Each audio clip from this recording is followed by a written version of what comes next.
What's up, everybody? Welcome to Gojo with Mike Golick Jr. That is me. With me, as always, super producer extraordinaire, Brandon Newman. Brandon, what's going on? Oh, nothing much. It's 11:11, Mike. Make a wish. It's definitely not 11:11 when we're recording, and it's probably not 11:11 when someone's well, it could be 11:11 when someone's listening, I guess. Mike, it's November 11th. Oh, it's the big 11:11. Yes, all day, baby. Make wishes. I am just a silly goose.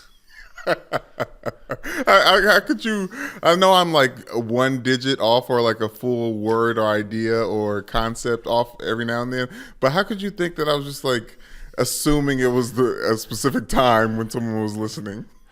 Brandon, because I have been on a plane already 3 times this week, and I am eyeing up a 4th, and like when an ace comes out at the blackjack table, it means I have no idea what's going on at this point. But either way, if it's 11:11 or not, we're glad you're here. We appreciate you downloading, subscribing, rating, and reviewing Gojo wherever you get your podcast, leaving us a 5-star rating and a review, and checking us out on the DraftKings YouTube channel. Got a good one for you guys today. It's Friday, which means we'll take a look at some of the games of the weekend in college and in the NFL. We'll give you our Six Thicc Picks, or my Six Thicc Picks. Brandon has No Rut November that he's got going on for you. So we're going to get you through, get you right, get the pockets loaded up.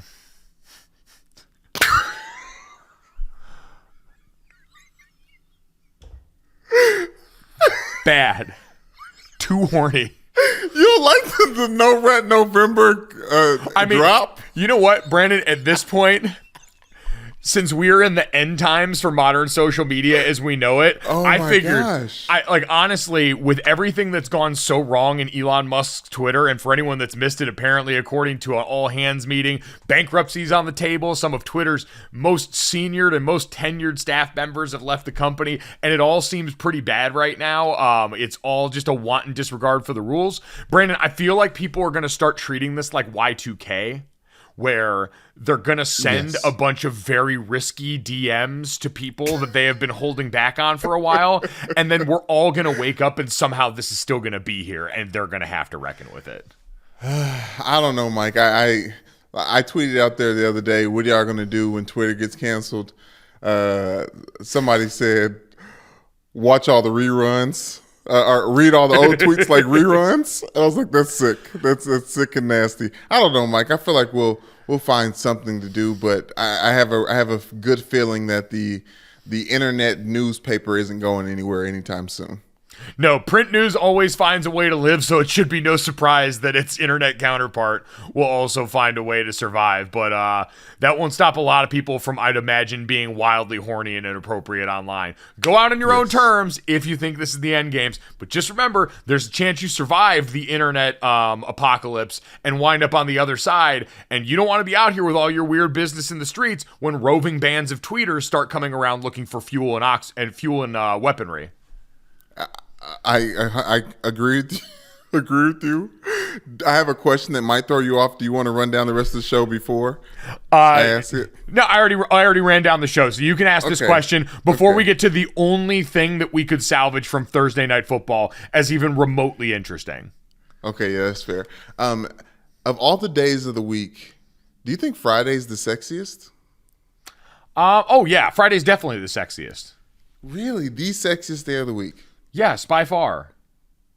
Why? Just because it's like a little like work clothes mixed with evening wear. Like you got a little undone tie. Like what's there? What's the concept there? Yeah, 100%. You're already thinking about what's going on at happy hour. You're already hopped up, ready to make some interesting decisions. So yeah, Friday dripped in sex appeal. Okay, great. All right, very, very curious to see where that question pops up and ends up coming. In the meantime, if you feel like you're ready to lose Twitter and you want to go and take your ideas to somewhere else, make sure you drop them in our Apple Podcast reviews. Perfectly viable social media platform. Brandon, while we've got social media, though, I want to ask this question coming off last night. So the Falcons played the Panthers in a really forgettable game that the Panthers ended up winning at a rain-soaked field. Jake Matthews, the starting tackle for the Atlanta Falcons, longtime vet out of Texas A&M, was traveled back to Georgia Thursday morning because his wife, Meggie, had gone into labor with their first child. Now, his wife had a healthy baby boy named Beckett. It was their first, like I said.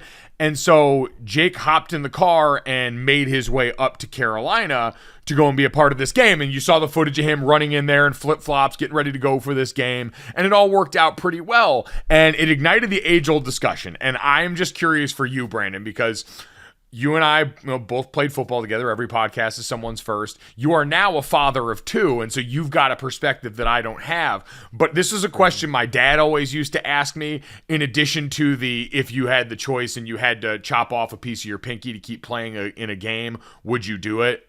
This was the close second of if your significant other was going into labor during a football game, would you miss it? And I want to just spin it a little bit and say, what is the lowest stakes football game that you would be willing to miss the birth of your child for? Like, would it have to be the Super Bowl? Would you be willing to miss it for a wild card game? And I'll just say right now, parameters of this deal, you are in the prime of your career. You have never been to the postseason before, and this is your first child.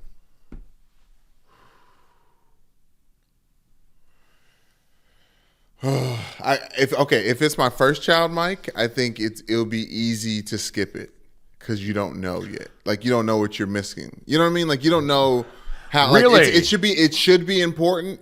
But like, the reason why you should never do this and never miss the birth of your child is because of the amount of help your partner is going to need in the immediacy, getting that thing out and also afterwards. So like, I think it's just kind of crazy to think that like you would force the mother of your child to weather that storm by themselves because of a football game. Now, with that being said, Mike, in high school, my last game I played in high school, Pleasure Ridge Park High School, on Manuel's Field, lost in the playoffs, 2-point conversion, second overtime. And my head coach, Chris Wolf, the head coach of male football here now in Louisville, won many state championships here in Louisville. He missed the birth of his first child to see us lose in the playoffs at PRP in 2007. I always looked at him differently. Like I was so confused. Really? I knew football was important, but I just always thought that family was more important because, family, faith, and football. Like, they never specified the order for those. I just always thought it was chronological or a level of importance. But, Mike, I will say a regular season game, yes. A playoff game, never been in the playoffs. I may take the heat. I may take the heat and be there for the second one. So that's interesting to me that you say you don't. It's like being a young player who goes to the postseason. You don't know what you don't know at that point versus having the experience. That was my thought, was if you had the experience of going through and being there for the first one, I thought you might be more inclined to say, oh man, I can't miss this. This is so impactful, everything that you just said there. So that does make a fair amount of sense.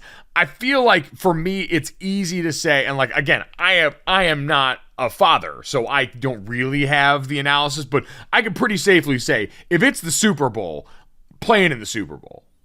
Like,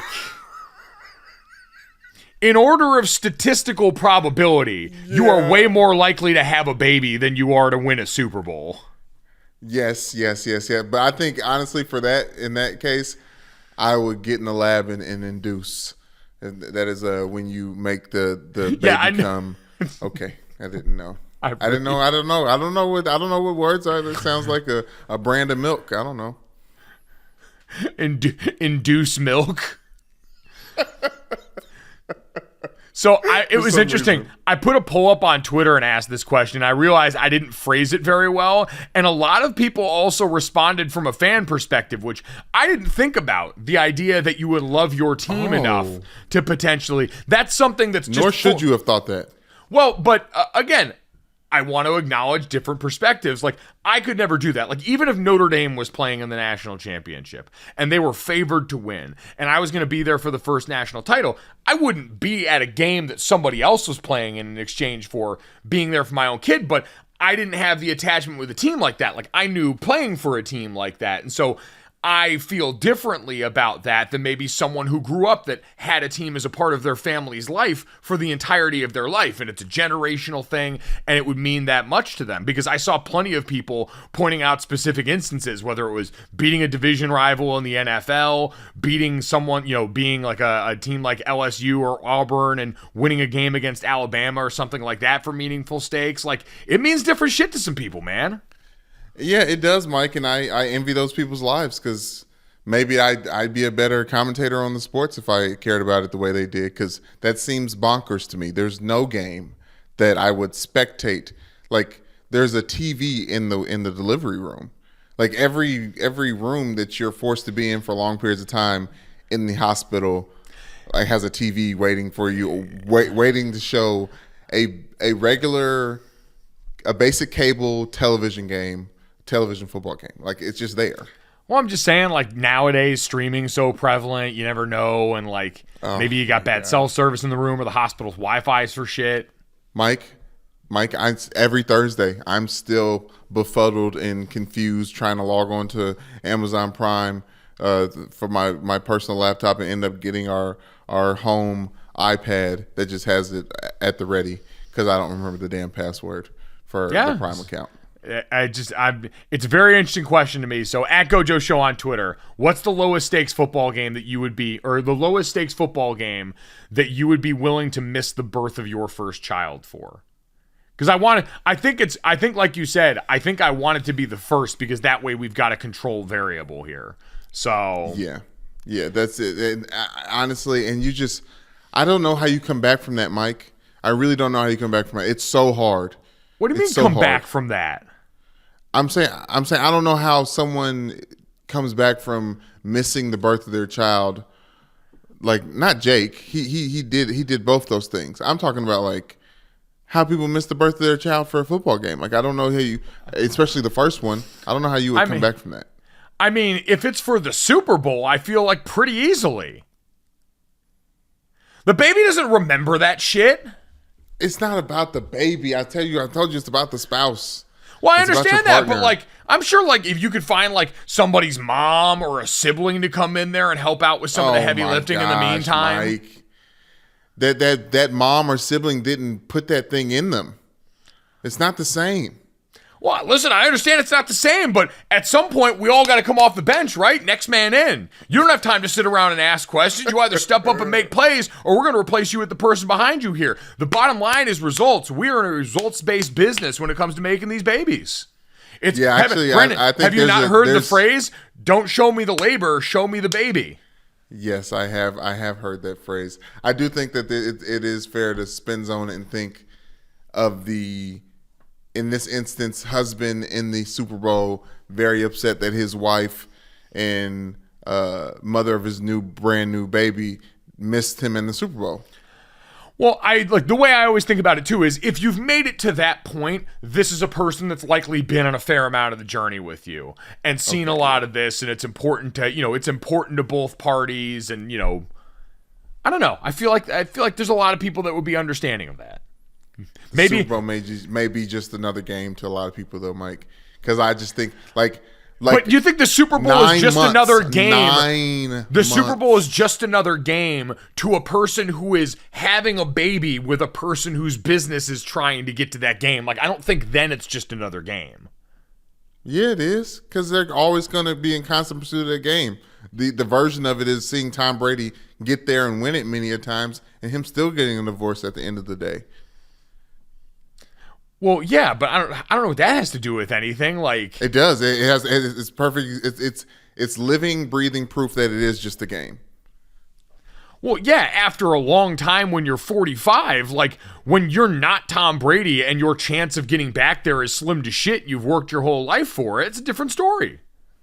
I'm saying for the person looking at the thing, it's for the partner. That's why I'm saying it's your first. everyone understands that one is different when it comes to, you haven't won a Super Bowl at this point either. So you're in pursuit of something else that you don't have. Tom Brady had 7 of those things at the end. And Gisele's like, hey, can we stop? And he's like, no, I can't stop. And she's like, okay, well, we're going to stop. That's a different set of circumstances. That's basically how it was broken down. Yes.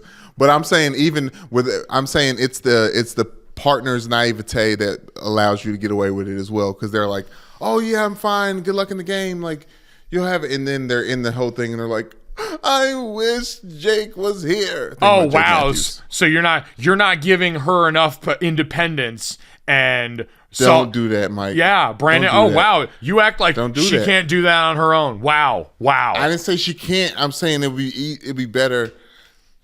What you got? What else you got? What else you got on this thing? All right, at Gojo Show on Twitter. What's the lowest stakes football game you would miss the birth of your kid for? Or would you at all? Is there no game that would be worth that? Brandon, let's get to some games that probably do not qualify for that this week. So looking at the preview for the weekend, we'll get to college in a little bit, but I want to start in the NFL with what I have dubbed Chameleonaire Week, because we have the Sounds of Revenge game going on here for anyone who remembers that obscure album title reference. Brandon, we've got 3 games this weekend. 3, I think, big-ish games based on who's going to be where and the teams involved in them that all qualify as revenge games for either a quarterback or the head coach of the team here. So I want to figure out with you who we think has the best chance of winning and maybe order them, because I think number 1 is going to be a pretty clear answer. So starting off, I think we have the game most people are curious about on the weekend, just because if it is a revenge game, it will mean Josh Allen is not out there. Minnesota's at Buffalo this weekend. The Bills are 3.5-point favorites right now, but as of yesterday, Josh Allen had not practiced for 2 straight days, Wednesday and Thursday during the week, after dealing with a UCL injury and some issues with the surrounding nerves. We knew that they were getting that looked at and trying to figure out what the course of action was going to be, but so far, we haven't heard a lot of specifics there. And so I'll say this, Brandon. Josh Allen should not play in this football game, period. If that is even a debate, that guy's long-term health, not only for your franchise as a whole, but just for this season, to make sure you're giving him every chance you can get. I believe he had a similar injury like this his rookie year and missed about 4 weeks. You do whatever it takes to make sure that this does not, 1, end in surgery, and 2, end your season, which would have longer term effects, and 2, end your season right now, because for you, it's about digging out of the hole you've dug yourself in the division and then getting back into that potential race for the 1 seed if Kansas City starts to slip up a bit. So he should not see the field. Case Keenum, who would be the subject of this revenge game, the former 2017 Minnesota Vikings quarterback who helped them to that playoff run, that guy should be in the game, and Josh Allen should be nowhere near that field. My question is, how long should Josh Allen be put on ice, though? Right? Because if Case Keenum is serviceable, which he usually is serviceable, honestly, if I look at the numbers, probably in November. He's probably pretty serviceable. Do you keep Josh Allen on ice to make sure you save that elbow? Because it seems like if you're putting a time period on it, he can go about 9 weeks playing the way that he can and does until he starts getting banged up again. Yeah, I mean, that's going to be based on what they know about the injury. And that's the one thing, is we just don't know a lot of information about how many weeks this could potentially take. They know something. Well, I mean, they definitely do. I'm saying we don't. So you do whatever it takes as far as resting him, because that whole franchise is built on the Josh Allen card. You pull that out, and the whole thing falls flat on its face, even as good as the rest of that roster is. You're right. Case Keenum might be able to drag you through some stretch of the season, the way we saw with Cooper Rush and the Dallas Cowboys earlier, because Lord knows, top to bottom, the Bills have a better roster around their quarterback than the Cowboys do. The Cowboys' defense is sensational, but we know that offense has been a work in progress. So I think that's a pretty clear-cut answer, Brandon. I expect Minnesota to win this game. And Minnesota, who's already run away and hid with the division, the question becomes on that side with them is, this would be the 4th backup quarterback that they've played over the course of this season, as they currently sit there 7-1 or 8-1, whatever they are. Yeah, it was backup quarterback with Tua. It was it would be backup quarterback in this situation. And this is a Vikings team that, is good. Like, I know they're good, but we just have no idea how good at this point because they have not had to see a ton of the best competition the league has to offer outside of one game against Philadelphia earlier in the season, and they were promptly beaten. Yeah, and they haven't played otherworldly, Mike. They just look like a really good Vikings team, if that makes sense. Like some of these other teams and units start to look like they transcend the name that's on the front of the jersey. Like the Vikings have just looked really, really good for the Vikings. And it's almost like the stretches that they've had later on in the season. You're talking about Case Keenum and the revenge games. Like but I believe in Kevin and I believe in Kirk. Kevin and Kirk. It is interesting. Kirk, I mean, the irony of this is Kirk Cousins is the guy that was brought over to get you over that playoff hump. Because remember, 2017 was that year where we wound up with, I think, 3 backup quarterbacks in the conference championship round of play that ended up with Nick Foles and the Eagles winning the Super Bowl. But Case Keenum was able to get them that far, and they said that offseason, all right, we think we're a quarterback away, and Kirk Cousins was supposed to be that guy, which is why I always have a healthy amount of skepticism about that team, because we have seen them lose in some of the most heartbreaking fashions in the postseason under Kirk Cousins' watch, and it just seems like at some point it's either mental, like the primetime thing, which, the primetime thing I could buy as legitimately mental at this point, just because it's such a deep well of instances like that we're all human. At some point, you start to overthink a little bit and press in those spots, just feeling the pressure of that moment as everyone talks about it. But the postseason thing, some of those have just been freak occurrences, but at this point, Kirk's got to wear that. I want to go back to Stefon Diggs, right? Yeah. Because I think that was a big part of having that offense for the Vikings, elevate. Obviously, Stefon Diggs did a lot of things for that offense, but it seems like both sides have won the trade in at this point. Is that fair to say? Both sides have won the trade for Stefon. No, I mean, I think Buffalo's won that to a greater extent because it helped unlock one of the best quarterbacks in the league. He was already Josh Allen. No, Josh Allen, when Stefon Diggs came over, was the elevator. Josh Allen is a great quarterback who was trending in the right direction. Stefon Diggs completely unlocked what that offense was capable of down the field. No, I mean, but I don't remember what Minnesota got as far as draft compensation, but if we're just talking as far as the product on the field, no, Buffalo is now looked at eye to eye with Kansas City as, when Josh Allen is healthy, one of the best teams in the NFL, and the Minnesota Vikings are a team that's lost one game that we still kind of look at side-eyed. So they've got great receivers there, like Adam Thielen, who was the tandem mate for Stefon Diggs, now has Justin Jefferson as the receiver in that room that's slightly, is better than him. And they've got like the parts that make it interesting, but I think this is a game that they win. I think this is a spot where Buffalo just needs to kind of saw off their arm in order to be able to get out of this situation alive. Shout out to, what was it, 137 Hours? That rock climbing 127. movie? 127, I say. I didn't want to. James Franco. Yeah, 10 more hours probably would have done him in.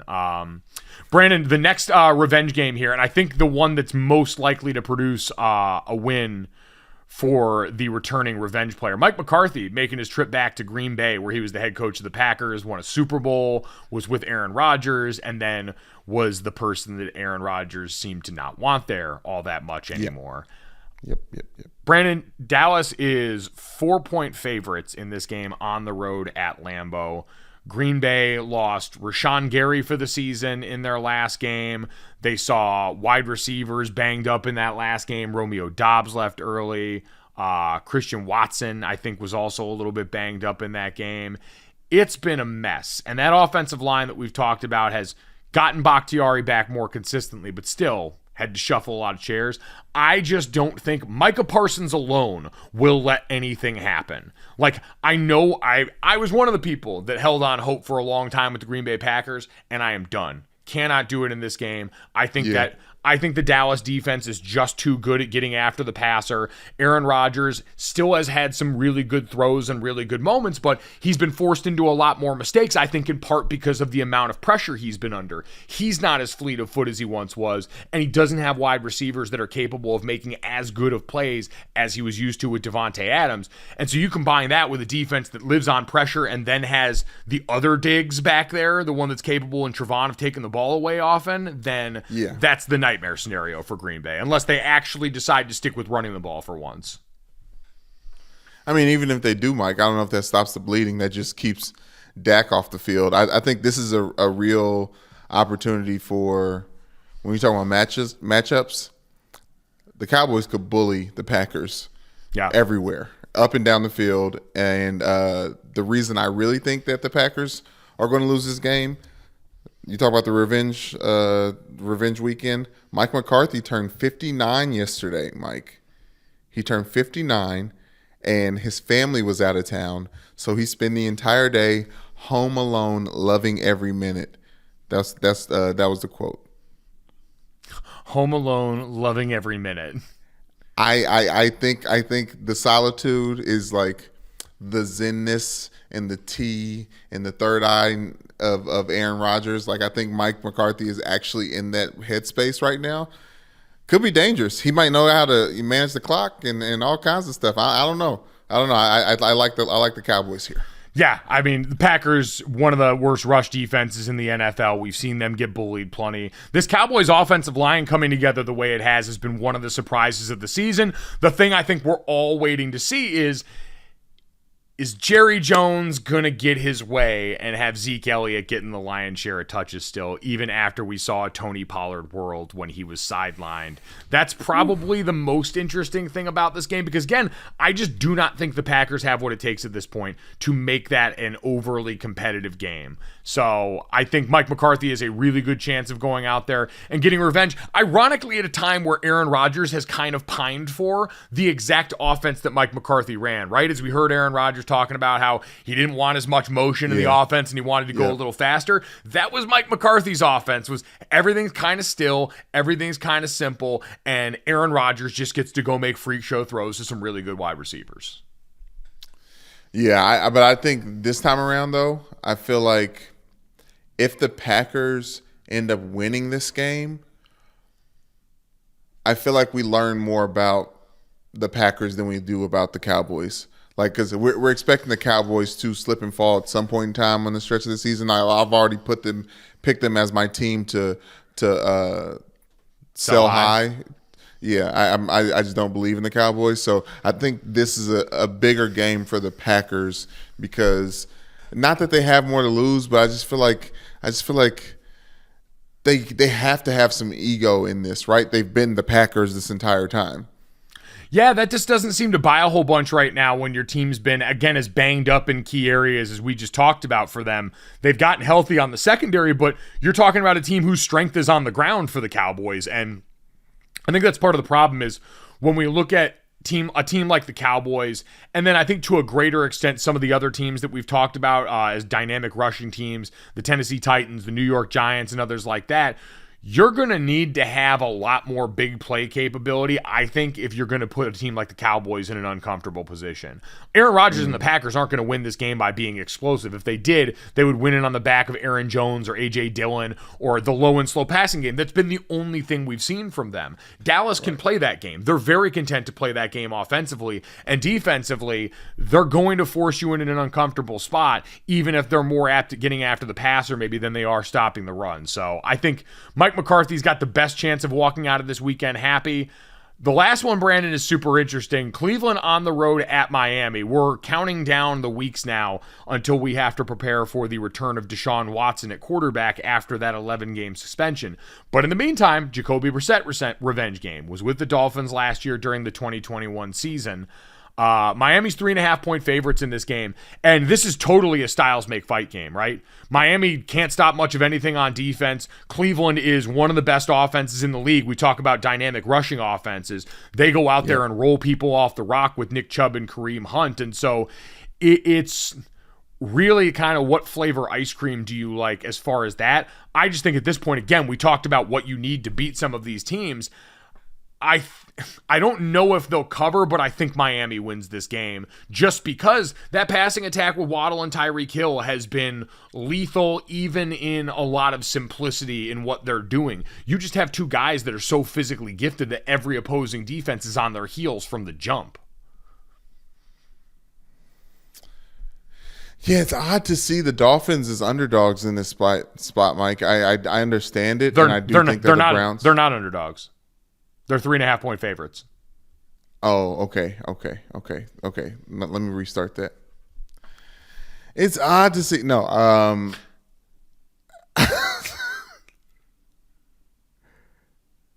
I almost feel like the line is not fair to the Browns. You think they deserve more respect than that? I mean, I'll tell you what, if Tampa Bay, I'm sorry, if the Buccaneers and the Seahawks are playing in Germany and that line is 2.5, I feel like this Browns-Dolphins game is just as close, if not close. This feels like one of those 1 and 1.5 point games, Mike, just because the Dolphins are so unpredictable. Obviously, they can move the ball up and down the field, but the Browns are stingy in the red zone too. Like I just don't. I think this is kind of disrespectful to the Browns, even though the Miami Dolphins are the better football team. Over-under number is at 49.5 right now, which I think is super interesting because I think there's going to be a shit ton of points in this game. So the over could be a live dog in that one just based on the fact that, again, Miami's defense doesn't play much defense right now. Matchup I'm most excited to watch in this game, Teron Armstead, the tackle that they brought over in Miami from the New Orleans Saints, going up against Myles Garrett, who is just a pair of absolute mutants. Two of the freakiest dudes you'll see on the edges up front in football. Enjoy that one. Bask in it. Love it. Brandon, we'll get to a little bit, 2 college football games before we get to our picks for the weekend. The 2 biggest games of the weekend, I think, as far as... Well, one is big just historically, right? And then the other is big in the playoff sense. Alabama on the road at Ole Miss. This is one where I want to see if anyone's really brave enough to pick against Nick Saban backed in a corner. They're, I think, 10.5-point favorites in this game, so they're expected to go out here and win this, but you're going up against a former Saban disciple. This would potentially be the 3rd loss in a season for Alabama. They're already basically out of playoff contention. They would need LSU to implode and lose the last 2 games of the season to Arkansas and to Texas A&M. So they're in a very different position, but at the same time, I do not feel like Nick Saban backed into a corner is the kind of person that I want to go at here. That's like when you got a raccoon out by the garbage can and all of a sudden you've bit off more than you could chew. Yeah, Mike, but that line is insane, especially for a college football game, especially for a Lane Kiffin offense. Ole Miss, 11 plus 11.5. Ole Miss plus 10.5. Now, I think it's going to be about what Alabama decides to be offensively. Because last year, Alabama ran the ball 50 times against Ole Miss and beat them by 3 touchdowns in that game. Because Ole Miss still, then and now, can't stop running. They play a 3-2-6 on defense. They are intentionally light to stop passing attacks. And when you encounter something like that, you get in trouble. They also have the antidote that usually helps you beat Nick Saban, which is being able to have a quarterback that can run the ball. Jackson Dart's got 473 yards rushing on the season.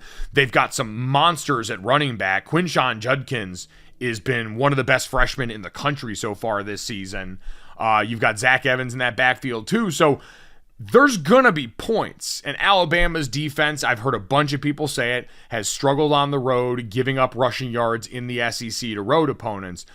But part of this is just me saying Nick Saban's going to put 2 hands on the wheel now and make sure this doesn't happen. I don't know if the 10.5 points is too rich for me or not, but I know Alabama is going to win this game because Nick Saban is not going to go out like this on the season. I mean, if they lose this game, you're going to have message board people and fine bomb callers calling for Nick Saban's job. 100%.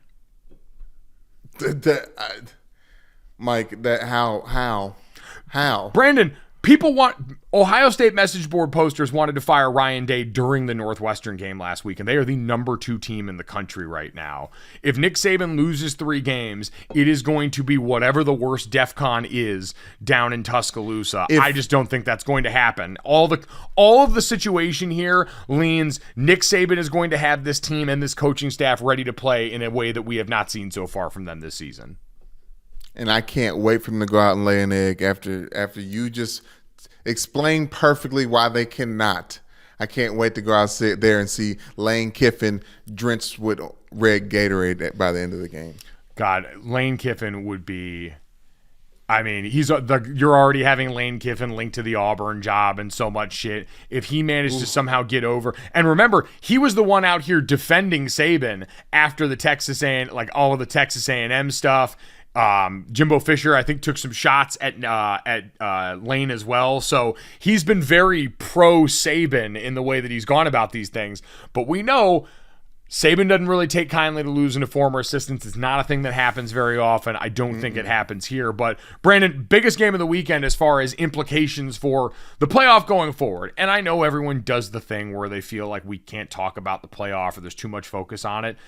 It's November. I've heard Alex Kirshner over at Split Zone Duo said it best.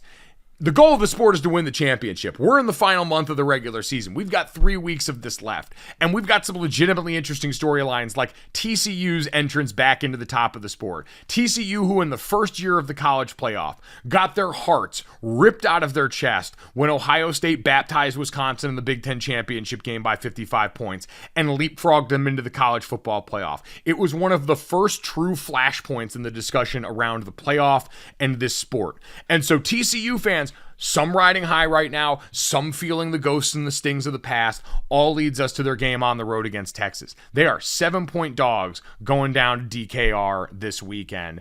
And Brandon, I started off this week. I've said on this podcast, I felt like TCU was primed to lose. And I've sat here as the week's gone on, and I've looked at this game, and I've found myself all of a sudden wandering back over to the sweet loving arms of HypnoToad. I think TCU can pull this off, man. I really think they can. And like... when you look at this game, it's a stoppable force meets movable object kind of thing. I saw a stat on ESPN.com. Since the start of last year, Texas has blown 4 14-point leads, while TCU this year is 4-0 when trailing in the second half. Ooh. It's a total opposites attract game. Now, one of the big advantages for Texas is on the ground. Bijan Robinson might be the best running back in college football. TCU gives up per rush is TCU is 113th in the country in yards before contact per rush. So offensive line yards, getting blown off the ball, and they've given up 41 runs of 10 or more yards. Bijan Robinson is 15th in yards before contact per rush and 17th in the country with 27 rushes of 10-plus yards. So he rips off big chunk plays and gets blocking in a way that attacks directly the thing that TCU does not do well. For TCU, big swing state is going to be Quentin Johnston's health. He's been dealing with, I think, a lower body injury for the last few weeks. Didn't play a ton of snaps in their comeback win against Texas Tech. But if you go back to the first few games of the season, he wasn't putting up big numbers. It wasn't until the Kansas game on College Game Day that we saw him break out, the guy who's going to be a future first-round NFL wide receiver more than likely. They used him as a decoy in those games, and I think they can do that again. They've got a good back in Kendre Miller. Max Duggan is a good, not great quarterback, but he's had big moments and played well in these second halves. And Brandon, this is just one of those areas too where I think there's value in the maturity of having been through situations where you found yourself down and had to claw out, right? Because we've been on the other side. You and I have been on teams, plenty of teams, where you've had a lead and things start to go wrong against an opponent you're supposed to beat. And then you get that, oh, here we go again, sinking feeling of dread, where everyone starts looking around, seeing who else is going to make the play. And for Texas, having lived that now so many times over the last couple of years, as good as you've been, it's a hard thing to shake. And for TCU on the other side, they're not really going to be deterred by that. And so, they've gone down. They've beaten Texas four of the past 5 times that they've gone down and played on the road at Texas. So I understand Sark's got them going in a different direction, but I have, maybe it's just watching all of the wild internet HypnoToad videos, but they have got me under their spell. HypnoToad forever. No, I think that, I mean, TCU deserves our respect, obviously, and they could be in the college football playoffs, much to, I bet, ESPN's chagrin. But this game is going to be one of those watch every snap until the last snap offense. Like, I think Texas has been electric. Like, who's going to be – is it going to be Ellinger? Yeah, no, they wish. Not Ellinger. I'm sorry, not Ellinger. The rookie. What's the other freshman? Ewers. Yeah. Quinn Ewers. Yeah, it's gonna Ewers is in there. It's been more about the rushing attack lately, but he has been the quarterback that has elevated him at a bunch of times this season. So, yeah, Brandon, it's going to be electric. Most of these Big 12 games, especially the ones Texas have involved in, have been watch until the very last drop. So, I admit, I have come full circle on this thing. This is going to be the one to watch because the 4 seed, if they lose this week, will officially be cursed. It was Clemson last week getting dropped by Notre Dame. It would be TCU this week getting dropped, albeit by a ranked Texas team, as opposed to unranked Notre Dame knocking off 4th-ranked Clemson. But this is the biggest swing state as far as the college football playoff, because if TCU loses this game, the Big 12 is out. They are their only hope because TCU or Texas and a lot of the rest of these teams are sitting knotted at 6-3. I think there's 4 teams in the Big 12 right now that are sitting at 6-3. And so if undefeated TCU gets knocked out, it's game over for them, which is green light go for a team like Tennessee, who's still looking to try and hang on in all of this. It's green light go for the Pac-12, who's got very real opportunities. Oregon hosting Washington this weekend is another big-time game, but TCU holds the keys for that entire conference right now. Mike, how did Fox lose this game? This game is going to be on ABC prime time. I guess maybe that's the prime time window, but this just seems like Big 12, like a huge Big 12 game. It says Fox Noon written all over it. I know, it's going to be shocking not to hear Gus Johnson and Joel Klatt calling this game. So somehow we'll survive without a whole bunch of Gus-gasms because Lord knows there's going to be enough plays that are worthy of that in the process. Brandon, now it's time to get to the picks. We've enjoyed just getting to go here and kind of softball, easy win-loss stuff. Time to do damage with the spread. 6 Thicc Piccs, 3 college, 3 pro going into every weekend. Brandon will then have his no-rut November pick for you guys this weekend. Just to recap, season record 23, 34, and 3. So we're climbing out of the cellar. I dug myself a hole early, much like TCU, and I'm trying to climb out of it on the backside of this game. College, Brandon will go Tulane playing UCF. Tulane minus 1.5. This is huge for what we talk about in the other part of the college football playoff. Highest ranked group of 5 team gets a bid to the New Year's 6. Tulane still has a rough road to go, but this defense has fucking teeth to it. Watch them kick the shit out of people all year. Willie Fritz has done a great job reviving this team. We talked a lot about the 2-10 season from last year that they rebounded from. I like their shit. I'll take Tulane minus 1.5 in this game. I'll take Louisville plus 7 against Clemson. I think that's been a game that was close last year. And if you and if you look at what's caused Clemson problems, it's being able to get in the backfield and rattle these quarterbacks as they try and figure out that situation right now. You've got some injuries on the Clemson wide receiver room. Xavier Thomas, their D-end, is out for the season now. He was injured before the Notre Dame game and lost. So you've got all those lining up with the Louisville defense that is fast and lethal, caused a ton of problems for Sam Hartman and that Wake Forest team 2 weeks ago. And so I think they can keep it close. I don't know if they can win it, but also every game for Clemson's been really close for the majority of this season. True. They're just not a team that's capable of a lot of ass whooping at this point. And so I'll take Louisville plus 7. I'll come on home the final pick, Brandon, for college. I thought about some other places, but I decided I needed to get back to my roots. And I know Iowa's been scoring a bunch of points lately, but they've been scoring them against Purdue, and they've been scoring them against Northwestern. Defenses that can stop nothing and nobody, except for apparently Ohio State in a windstorm if you're Northwestern. Iowa plays Wisconsin this week. Wisconsin's got Jim Leonard trying to hold on and make sure that job becomes his as the head coach now that Paul Chryst has been let go. Jim Leonard, Wisconsin's very own defensive coordinator, who's going to say, we are not going to let any of these Iowa quarterbacks go out here and put up points on us. Wisconsin and Iowa under 35 points. We're back on Iowa unders this week. Back like we never fucking left. NFL, Brandon, we already touched on some of these. Dallas -4 against Green Bay. Take that one to the bank. I think that Dallas is going to potentially run them. The Vikings +3.5 against the Bills in a game where I don't expect Josh Allen to play. And I like the Seahawks +2.5 in Germany against Tampa Bay. Seahawks are just steady Eddie. I think a lot of people are going to overweight what we saw at the end of that last game from Tom Brady and company. The Bucs can still be good enough to win the South. I don't think they're good enough to go out and beat the team that's been right now the class of the NFC West. Beautiful picks, Mike. I like all of them, especially that Louisville pick. They got a bad taste in their mouth from that. The ACC championship game, Lamar Jackson versus Deshaun Watson. Yeah. So this is a big revenge game. Always will be for Louisville against Clemson. My no rut November pick, Mike. And mind you, I pick winners. My one loss is because I tried to pick a team outright instead of picking the points. And that was my very first pick. Oh, you're riding a hot streak right now.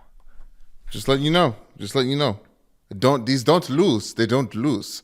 Okay, so with that being said, I think the New York Giants are real. I think the Texans are cute, fun, and competitive. When it comes to running back versus running back, you got to go with the now versus the future, right? We're talking about D. Pierce versus S. Barkley.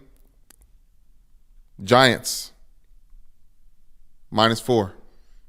Take the points. I don't see the Texans getting close enough to that at all. If they do, I think...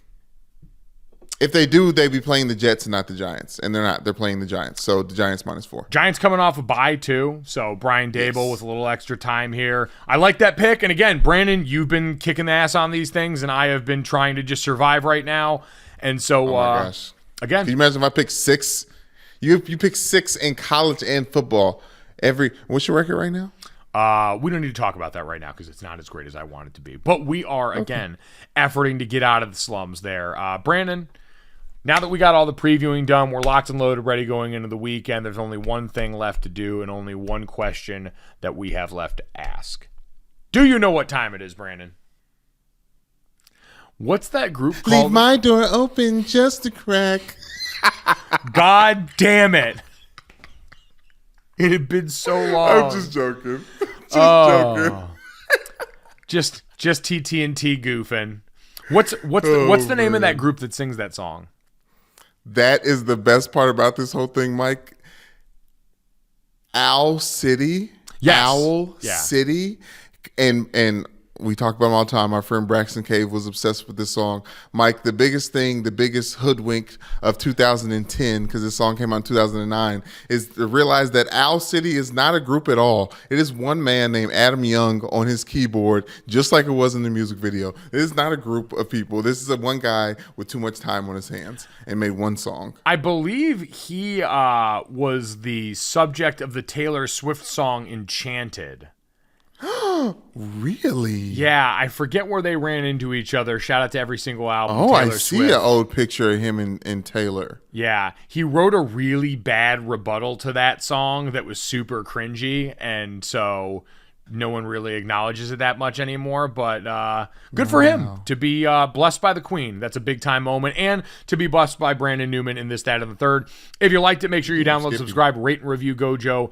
Leave us a 5-star rating and a review. Take your tweets to our comments, and make sure you tell Brandon Newman what a good job he's done on that.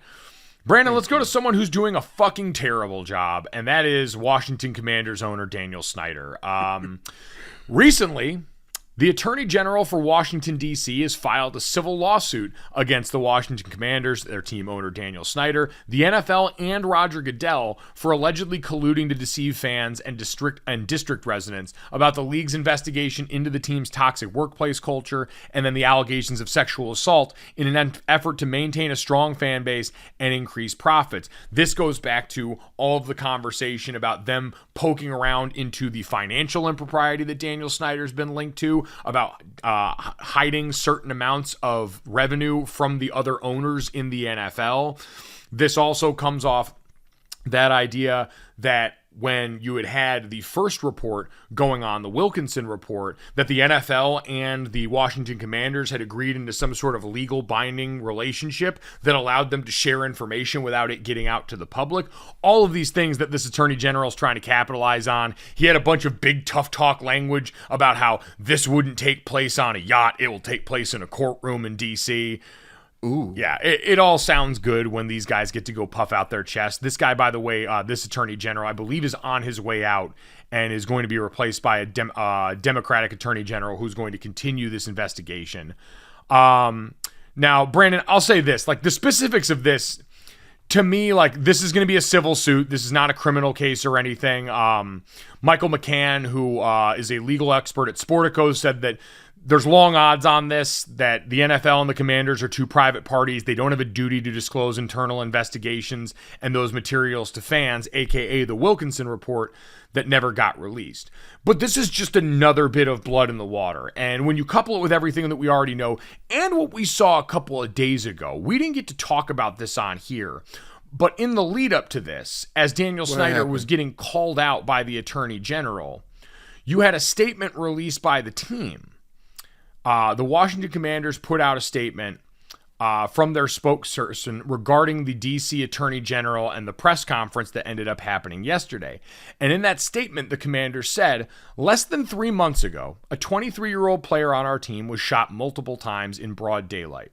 Despite the out-of-control violent crime in D.C., today the Washington Commanders learned for the first time on our Twitter that D.C. Attorney General will be holding a press conference to make, quote, a major announcement related to the organization tomorrow. And they went on to talk about how they've been cooperative with law enforcement for years. Brandon, they were referencing Brian Robinson, the running back for the Washington Commanders that was shot before the season and is now thankfully healthy back on the field. They tossed that man's name out there in some weak-ass attempt to try and divert attention with some bullshit whataboutism for what they are dealing with as an organization. Brian Robinson's agent called him out. It was hot bullshit. I can't imagine how pissed he was as a player. I was pissed sitting there, and I don't know Brian Robinson from Adam, but it was the height of bullshit and just another in a long line of things. The Attorney General's civil suit is another in a long line of things that are just a reminder that this guy, we have to, every positive bit of energy, every bit of energy we can throw into the spirit bomb that is the Bank of America finding a sales partner for the Snyder family, we have to muster up because we can't do any more of this. It just gets worse and worse as time goes along, somehow, some way. Yes, and in the meantime, they've had great coaches that have done great things and had their own coaching trees. Like, I can't get over just how important the franchise has been in spite of. Well, and like, it's amazing the sheer volume of things Daniel Snyder has not been good at, right? Like, between keeping your employees safe, which is obviously at the top of the list, not being accused of sexually harassing or assaulting your employees, making any of the other owners money, being able to procure a stadium, having a stadium that's not a gigantic, dilapidated piece of shit that Taylor Swift doesn't want to have a concert in, and then not slandering your own players in a weak attempt to defend yourself as you feel the walls closing in on you. He's not been good at doing anything, Brandon, other than spending money on free agents that ultimately don't net this team the thing that fans ultimately want. I know, Mike, I know, but and still, you'll find people in that area, in the DMV area, that are willing to. Oh, I don't think not defend. I don't think anymore. Not defend him. Not anymore. Not defend him. But the way they defend the franchise feels like they're apologizing for him the way that, you know, it's hard to make the comparison, but people have been like apologizing for Kanye. Brandon, I think that people were attached to the franchise, and anyone around there, the true fans of that team, have long wanted Daniel Snyder out because he's an embarrassment. And at the top of the head, if the fish rots from the head down, they've watched this organization rot in front of their eyes, and it's not something they want to tolerate any longer. So add this to the pile of Daniel Snyder things that just further underscore the fact that we all have to hope and pray that as him and his wife announced they were they were linked up with Bank of America to try and find a potential partner for some sort of financial transaction. We hope it is a sale, and that Jim Irsay's words in this case had an effect that we like, a positive one, in getting this guy up out of the paint, because it needs to happen sooner than later. Brandon, speaking of that, let's get to that. We'll get to that, but coming off of that, I just realized we kind of have similar shirts on. You're wearing a Maryland lacrosse shirt. I'm wearing a Baltimore Ravens T-shirt. We're in the same DMV area right now. Do you see that? Do you feel that? Yeah, no, I do feel that. I was trying to get out of here without having that be too noticed, because my Notre Dame lacrosse friends will not appreciate this. And so we're going to keep it moving to that right now. Shout out to John Tillman, friend of the program. Take your cozy off or your comfy off. Brandon, let's get to that. That is a New York Post article involving Jerry Springer, name I hadn't heard in a while. Jerry Springer's 78 years old and hopped on David Yontef's Behind the Velvet Rope podcast and was asked if he considered himself the granddad of reality TV. And he said, quote, "No, I just apologize. I'm so sorry. What have I done? I've ruined the culture. I just hope that hell isn't that hot because I burn real easy." Brandon, I feel like he was being self-deprecating because, one, the Jerry Springer Show was the beginning of so much of our foundation of reality television, was it not? It was, but I'll take an apology. Like, I think he does. I don't want to hear him talk about all the money he printed and feeling bad because he's going to hell now at the other side of it. But yes, as important as it was, Mike, like, so is the Kim K, Ray J sex tape. But it doesn't mean it was good. Well, he's not saying it was good. I'm saying that, like, listen, right, wrong, or indifferent, it happened, and he is the bedrock of this, and he needs to take credit for it. Credit or blame? I don't know, 6 of one, half dozen of the other. We've been finding our ways to hedonism as a people for I don't know how long. So, listen, he did it, that's and true. If people choose to follow, that's not on him. So, right, it happened. Yeah, and I mean, you know what? It's like the steroid era in baseball, Brandon. We all sat there and enjoyed it. So why am I going to sit up here now and say that guy shouldn't be in the Hall of Fame? I'm not going to do it. What I will ask is, for you, what is more tied to core memory for you, the Jerry Springer Show or from Maury Povich? Because I think timeline-wise for us, Maury Povich ended up being one of those seminal moments just because those paternity tests became such a phenomenon. Yeah, I agree, but I think the Jerry Springer Show brought timelines to our minds and our television screens that we would have never known existed.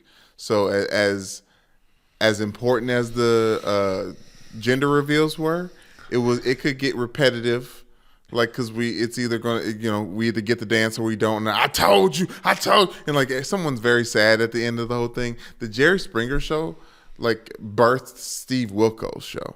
You know what I mean? Like, we had a security guard on stage ready for shit to pop off because it did. And chairs were thrown. And then the audience would come in and just start fights as well. It was just, and it's just like this unassuming white man just walking around with his glasses asking very poignant questions. I'm sorry, but you see my affinity for Jerry Springer. No, I can tell. I admire your passion for Jerry Springer, even though he wants to condemn himself to hell, which, at the very least, he'll be a very, very coherent and helpful host in hell for whatever they're going on with down there. I bet he can help sort out a lot of problems. Brandon, get some closure. Let's get to the third, Brandon. Yes. And I just want to preface this by saying, as like a general life principle, we see all the time in the world of sports and otherwise, people spend a lot of time reducing women down to their looks. And it's bad. You shouldn't do that. Yes. You shouldn't do that in sports. You shouldn't do that in life. People should be allowed to go out there and accomplish of their own accord to be appreciated for those accomplishments and not just reduced down to whatever their body provides for the weird voyeur who's checking out all that. So, in an effort to balance the scale, I like to objectify men every once in a while. Kind of tilt the balance of power for a little bit because shit, for a long time we've been able to go out here and do our thing. So we're probably due for some of this. And someone helped this out. So yesterday at Contact a Brother on Twitter put out a list and said, quote, I finally did enough research. The top 12 sluttiest things that men can do. And I want to run down this list, Brandon, and find out what number of these things we each check off to see just how slutty each one of us are, okay? I'm ready. All right, Brandon, number 1, take pottery classes. Have you ever taken a pottery class, and have you currently? No. You've no, never I'm not slutty You've enough. never gone to a pottery place? No. Oh, God, it's a delight. I have gone to a pottery place. I still have some of the stuff my mom has that I made as a kid. So I don't know if it counts when I went before like the age of 15, but I'm going to consider myself sluttier for that. Okay, I watched a lot of Ghosts growing up, so I just thought it was for adults. It was for the grown and sexy in that movie. Go sex. Yeah. Not on this list. Spoiler alert. Number 2, order appetizers. Brandon, this one is one of the biggest shocks to me about just being around any group of people is there is, I think, no more important person than the one who finally just takes charge. Because you know how everyone hems and haws in a group when you got multiple people and no one wants to go and pick for other people? No one actually cares. Most appetizers are going to do the job. And so if you just actually decide on some, even if your hit rate's low, you're going to be a hero. This one was a revelation to me. I feel you, Mike, but there's always that one person. If it's a group of 4 or more, there's that one person that really wasn't going to have any and didn't want the apps, and therefore you're the person that pulled the trigger on the thing that they didn't want. They knew somebody was going to do it, but you're that guy for them now. So like that's I'm always the lowest common denominator for me. I think the juice far outweighs the juice is worth the squeeze. The benefits far outweigh the negatives. Number 3, know his big 3. Now, I admit. Wait a minute. Can I say that I'm out here ordering appetizers? Yeah, I'm okay. We're both out here ordering appetizers. So, know his big 3. So, for some people might not be aware of this. This is an astrology references. It's your sun sign, your moon sign, and your rising sign. Brandon, I do not know my big 3, so I lose out here. Well, okay. So your sun sign, just so everyone knows, your sun sign is the sign that you know. Right? That's the one that you're. So like when your birthday, like my birthday is September 28th, so I'm a Libra. That's my sun sign. Yes, exactly. Now, everyone's moon sign is different based on when and where they were born, right? And that rising shit, I don't know nothing about, but I am a Aquarius rising Scorpio with the something moon. And that's how you would say that, your big 3. So you only get 2 out of 3, so I guess you don't get full credit for this one. No, definitely not slutty enough. Definitely not. All right, well, we have time to get our birth charts in order and get ready to go. Number 4, know how to cook. I feel like both you and I fall into this category. Thank you. Thank you for throwing me in there as well. I was going to put you there. Thank you for the respect. All right, number 5, major in English. Neither of us did this. No, but we both could have. So I think we're kind of like a little sexy, a little slutty. We're showing a little leg on this one. You and I both took a couple of lit classes together, American short story class together. So partial credit on this one. Number 6, work as a barista. I've never done that. Have you? No. You just used to take. You just used to take things from baristas. Why would you say that? I think it was maybe there's that one time and that one candle. I think. Allegedly, yeah. Allegedly did that, but did not work as a barista. Brandon, I don't mean to height shame on this next one, but number 7 is be 6'4". So I am that slutty. Unfortunately, you are not that slutty. Okay. How 6'4" are you? Because it says be 6'4" plus. I was measured at pro day at 6'4 1/4. And I've always maintained no one over 6'2" has to lie about their height.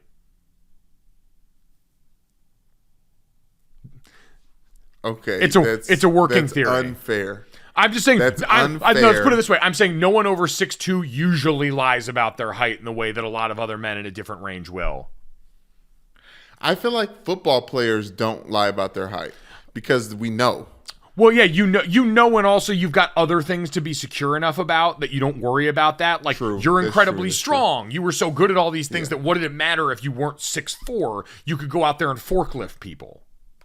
Yeah, like I started. Yeah, you're 100% right. But I started to like feel insecure because I was telling people how tall I was, and I was looking down at them, and they were telling me that they were that height, and I was like, but no, like I am not that big. Yeah, I'm not. This is not. I am not 6'2" or taller, and I have height issues because of it. Number 8, listen to Harry Styles. Yeah, your slutty ass. I am downright dirty. Number 9. Wait a minute. As it was, I'm getting a little slutty. Okay. As it was. All right. There we go. We love that for you. Number 9, thigh tattoo / porn stash combo. I have a bad mustache face, and I have not gotten any tattoos below my chest. So I'm assuming you're in the same category. You've had good mustaches. Yes, thank you.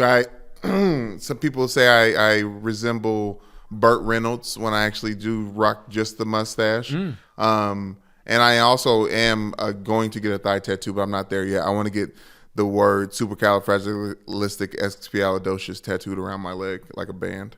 All right. One time for that. So Brandon, aspiring slut in that area. Number 10, play instruments. Played instruments as a kid. Cannot play them anymore. So again, kind of like the pottery question, I'm only going to give myself half credit on that because I haven't played piano since high school.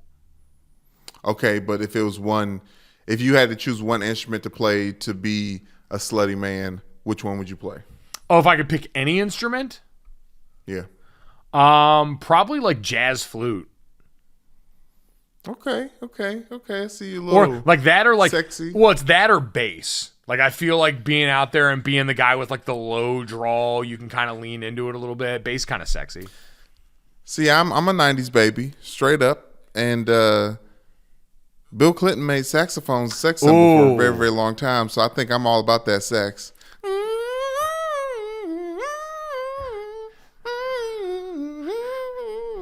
You know? Oh, yeah. No, listen, Careless Whisper has gotten a lot of people to the place they need to go. So you're not going to have to fight me on that. I'm 100% with you. Number 11, calls himself a silly goose.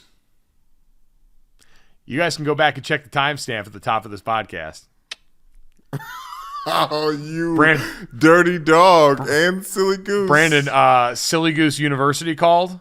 You got in. I knew I had the credentials, Mike. I call myself a silly goose all the time. Number 12, wash their sheets once a week. I fall short. The fuck out of here. I fall short on this one, man. Like, I'm lucky. I'll usually get them like once every 2 weeks. I don't let them go too much beyond that anymore. But once a week, that's asking a lot. I will say children help out a lot, especially little ones, because the pee is inevitable. And you can only let some stains sit. I really need a no context Gojo show account to populate what remains of Twitter. I need someone to take up the mantle for that, just so that we can get the first one to be the pee is inevitable.